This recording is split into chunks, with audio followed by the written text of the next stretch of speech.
Le ministre des Mines, Christian Magnania, a présidé hier à Libreville une séance de travail entre l'administration et les opérateurs économiques du secteur minier au Gabon.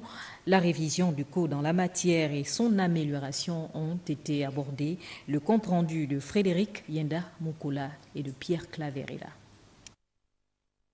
L'amélioration du cadre législatif et réglementaire en matière d'exploitation et de production minière est plus que jamais nécessaire aujourd'hui car elle constitue un élément fondamental en termes d'attractivité d'investisseurs et d'autres opérateurs économiques du secteur.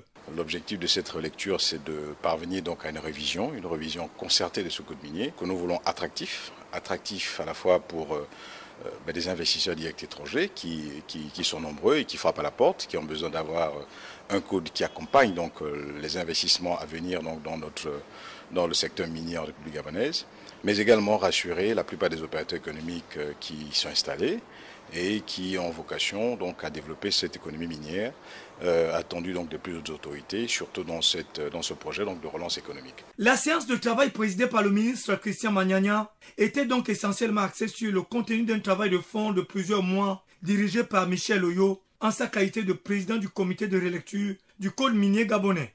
Aujourd'hui, on est autour de 4% de contribution au produit intérieur brut et les plus hautes autorités de l'État voudraient que cette contribution aille jusqu'à 40% à plus long terme. Les représentants de l'UMIGA, l'Union des mines du Gabon, n'ont pas caché leur approbation par rapport au travail de revisitation du code minier effectué par les experts et techniciens. Je voudrais remercier Monsieur le ministre des Mines d'avoir pris l'initiative d'associer les opérateurs miniers à ces travaux préparatoires. Le travail qui a été fait marque des progrès sensibles. Nous avons enregistré de nombreux points de discussion et nous avons plus d'une trentaine de points d'accord. C'est-à-dire qu'aujourd'hui nous sommes mis d'accord sur plus d'une trentaine de points.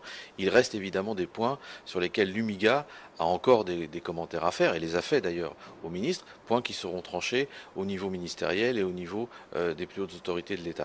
L'évolution du code minier constitue un atout indéniable à l'augmentation de la contribution de la ressource minière à l'économie nationale.